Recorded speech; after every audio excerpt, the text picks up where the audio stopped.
Hey guys, welcome to the first episode of the Push Pull podcast, and today we're going to be talking about setting a sustainable and effective calorie target for whatever your goal may be. Okay, so when you're setting effective calorie targets, it really comes down to a few different things. The first thing we need to think about is actually defining your goal. So a lot of people kind of go into setting up their MyFitnessPal and stuff like that without really being sure what your goal is. I mean, yeah, you might want to lose weight, but how much weight? How quickly do you want to lose that weight? What changes do you want to see each week? Or, yeah, you might want to build muscle, so you want to be in a calorie surplus, but are you okay with that extra fat gain, or do you want to keep things really nice and lean and take a steady approach? So you really do need to define your goal. So let's have a look what that looks like, really. If you want to lose weight, we want to look at what's going to be sustainable, as that's what all this comes down to, and that is going to be a slower rate of weight loss. It doesn't mean you have to be crawling along, obviously, but you are going to be taking it a little bit slower than some people might originally think. So we might be looking at something like a pound of fat a week or so. And I know if you're somebody out there that's got 50, 60, 70 pounds to lose, then that's like, oh my God. But it's really not that bad. It's not like you're fat, and then after those 70 weeks, you're done and you look great. It's a process, and each week you will be looking better and you will see those changes.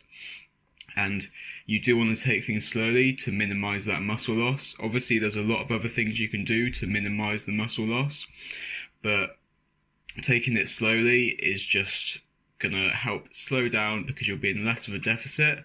It will be less aggressive, less muscle is going to be torn away whilst you are dieting. The other bonus you're going to get from taking things slower, that kind of pound a week mark, is going to be that you're going to be controlling your cravings. If you're losing tons of weight really fast, it's because you're barely eating anything, and that's when the cravings are going to kick in. It's when you're going to start binge eating. It's where the diet just really isn't sustainable. So I've gone off track a little bit, but defining your goals, losing weight, we want to place out how much weight you're looking to lose each week. I would recommend around that pound mark. If you're trying to gain weight, then same sort of thing. Your goal might not be, but because building muscle is a slower process than losing fat is, your goal might not be a weight. It might be that you want your gym lifts to go up to these levels and you want to still look a certain way, or you might be measuring your body weight whilst being aware of your body fat and keeping it below a certain level. So in this regard, I would recommend seeing your weight go up as slow as possible whilst still seeing your lifts increase. That's going to look different for everyone. If you've been lifting for years and years already, it's going to be a slow process, and your weight might barely change month to month, just to get those lifts to increase, but you will still be building muscle. Whereas beginners, your weight will be flying up and so will your lifts, and everything will be kind of equal. So that's how we set our goals, all right? So the second step really for setting sustainable calorie targets, we need to know where you are now, where your maintenance is. So if right now your weight has been consistent day to day, week to week, month to month, you're not gaining, you're not losing, you're kind of sitting around that same mark, then that is awesome. Whip out MyFitnessPal, write down what you eat every day and find the average calories that you're eating. Yeah, if day to day is completely different, you might have days that are 3,000 and days that are 1,000. That's fine. We're looking for a total weekly total, which we can divide by 7 to get your average daily maintenance calories, okay? If you are gaining weight or losing weight or whatever, what we're going to do, or you've never tracked before, what we're going to do is we're going to take a pretty standard basic figure for your calorie intake each week for your height, weight, whatever it may be. So what you're going to do, go onto Google, type in TDE calculator, which means total daily energy expenditure calculator. So that's how many calories you're burning in a day. It's obviously an estimate. It's not very accurate, but it gives us something to go with at the beginning. So once you've got that number, let's say it is 2,500 calories. All right. What you're going to do for the next week, you are going to get MyFitnessPal or however you like to track your food. Just make sure it is accurate, like MyFitnessPal is. Track properly, be consistent, do it every day, even if it is a pain in the ass. It won't be after you've done it for a week, it will just be habit. So you're tracking those 2,500 calories every day. You're not going over, you're not going under, you're pretty much bang on each day. The actual makeup of those calories, the protein, fats and carbs, don't matter too much. It's more about getting that calorie target bang on each day, alright? So once you've done that for a week, during that time, I want you to be weighing yourself every morning. So you wake up, go to the toilet, whatever it may be, weigh yourself, same clothing or lack of, and make a note of what that weight is, okay? At the end of that week, you've got your 7 weights. You've had 7 days of eating 2,500 calories. And let's add those 7 weights up, divide them by 7, and then we've got an average for the week. If your week's average has increased in calories, then that means that you're eating too much, you're eating over your maintenance. If your weight has stayed the same, then it's quite likely we've found your maintenance. You might want to try going for another week or 2 just to be completely sure. And if your weight has decreased, that means you are under your maintenance calories, okay? So if you're under your maintenance calories, we're going to go for another week. We're going to bump your calories up by 100. So if we were on 2,500, we're going to go to 2,600. Again, same thing. Weigh yourself every day. Get the weighing of foods bang on. Get your calories bang on, and keep going from there. Adding, taking away 150 calories each week. Find where your maintenance is. Same goes for if you were gaining weight. Take away 100 calories. Try again for a week, and then like I said, if you were staying the same weight, go for another week or 2. Make sure you are definitely at that maintenance level, so your weight is being maintained, and then we can move on to the next step. Alright, so we now have a maintenance calories. Let's say for the sake of this that your maintenance calories are 2,500. How do we adjust these calories to make them suit our goals? Well, if your goal is to lose weight, then obviously we need to be eating less calories than we are burning to maintain our body. So if we're going back to what I said at the beginning, if we're aiming for that 1 pound of weight loss a week, a pound of fat kind of equates roughly to 3,500 calories, alright? So that means you need to eat 3,500 calories less than you burn in a given time to lose a pound of fat. So if we divide 3,500 by 7, that gives us 500 calories. So if we ate 500 calories under what we burned for a week every day, you know, all things right in a perfect world, you will lose a pound there or thereabouts, okay? So that means if you're on 2,500, we're going to go down to 2,000, track that bang on for a week, and see where that weight loss comes out to. This isn't a huge calorie deficit, it's not awful, it's not massively drastic, so it shouldn't be creating those bad cravings, the lack of energy, and all those negative side effects. I mean, it sounds quite obvious why you'd want to avoid that, but there's also some more details that people don't think about. So let's say you are absolutely knackered from, you've got no energy to do anything, but you really want to lose weight really fast. So people are like, I don't care if I feel like crap, I don't care if I feel like shit, I'm just going to go in the deepest calorie deficit I can. You might actually be slowing down your weight loss, because if you feel really sluggish, no energy, anything like that, do you think when your kids ask if you're going to go for that, go around the park with them, are you going to go? No. Are you going to walk to the shops rather than drive? No, of course you're not. You feel like crap. And all these little things add up, and they increase the amount of calories you're burning each day. It's actually called NEAT, which is NEAT, stands for non-exercise activity thermogenesis. And this is just those day-to-day movements that people don't really think about. So your NEAT, your calorie burn each day, is going to decrease the less energy you have. So we want to keep you in a calorie deficit whilst having as much energy as possible to sustain that weight loss over as long as you need to get where you want to be, okay? So on the flip side for that, gaining weight, where do we want to be? So I'm just going to take a shot in the dark and assume that you don't want to put on loads of fat, you just want to put on muscle, and you'll take that little bit of fat that is kind of required to build muscle. So a 500 calorie surplus is probably going to be a bit drastic. So if your maintenance level is 2,500, 3,000 is probably a bit much. It's probably a bit too high because, as I said earlier, the rate of muscle gain is much slower than the rate of fat loss can be.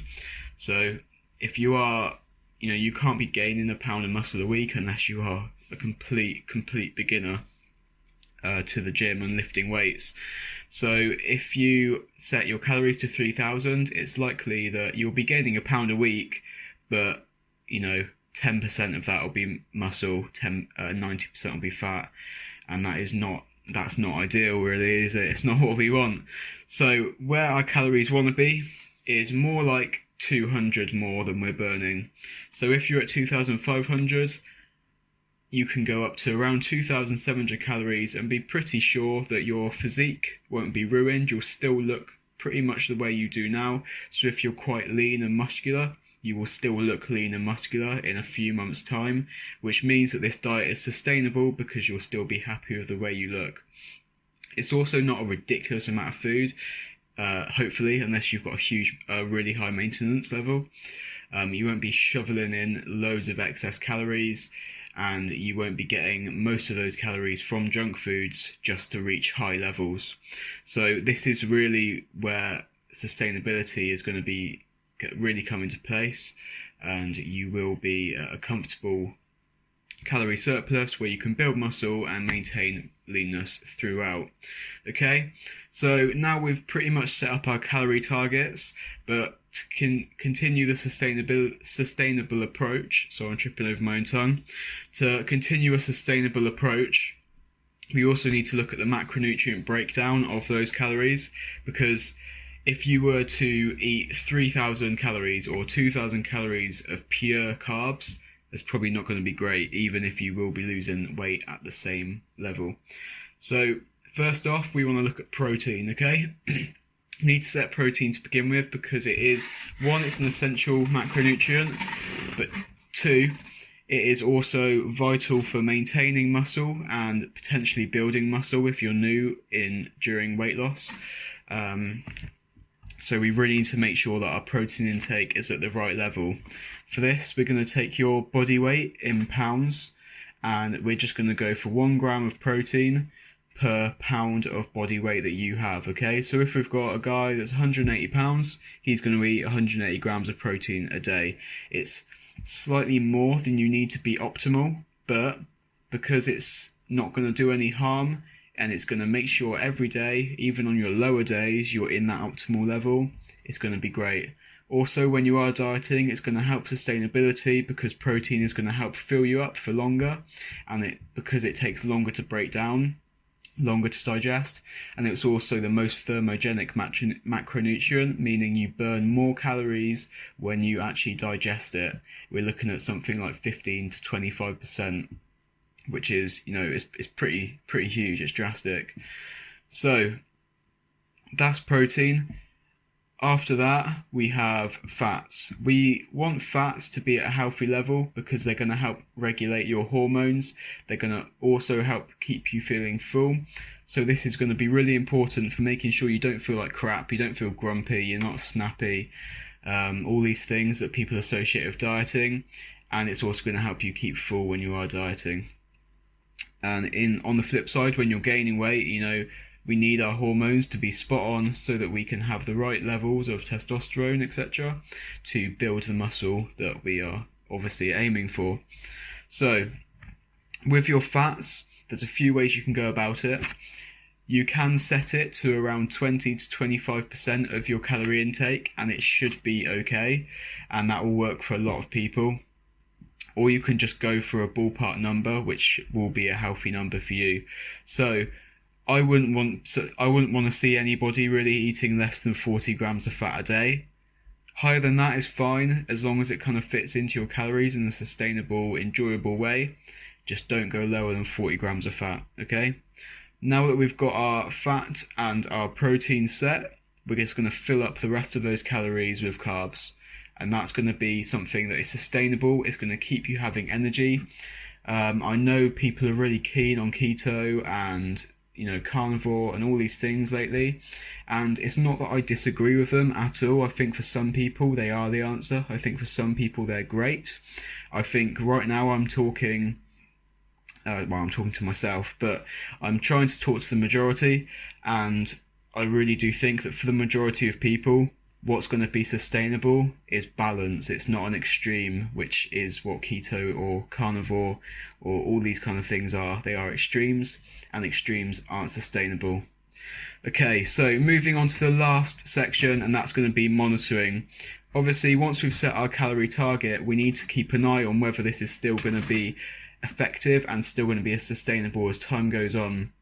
So if you set 2,000 calories so that you're at a 500 calorie deficit and you're losing a pound per week, that might be really good for a month. However, let's say in a month's time you're 4 pounds down. Now, every time you move, you're moving with 4 pounds less on your body. That's like you were holding a 4-pound dumbbell and you've now put it down. Obviously, you're going to be burning less calories with every step you take. You're going to be burning less calories going up the stairs, standing out of your chair, all these things. So your calorie burn each day is going to decrease as you physically get lighter. So now your calorie output each day might be 2,450 or 2,400 instead of 2,500. So what you want to do, just again, move your calories down, bump them down to 1,950. Obviously only if your weight loss has stopped. If you are still seeing that pound of weight loss a week, then don't change anything. If it's not broke, don't fix it. However, if the ball has kind of stopped rolling, we can get things moving again by just slightly adjusting those calories to compensate for your total daily energy expenditure decreasing as you get lighter. The same goes for gaining weight. If you're monitoring your body fat and your weight whilst you're trying to build muscle and you notice that your weight or your body fat is going up disproportionately to your strength gains in the gym or your perceived muscle gain, it's probably a good sign that you're in too much of a calorie surplus.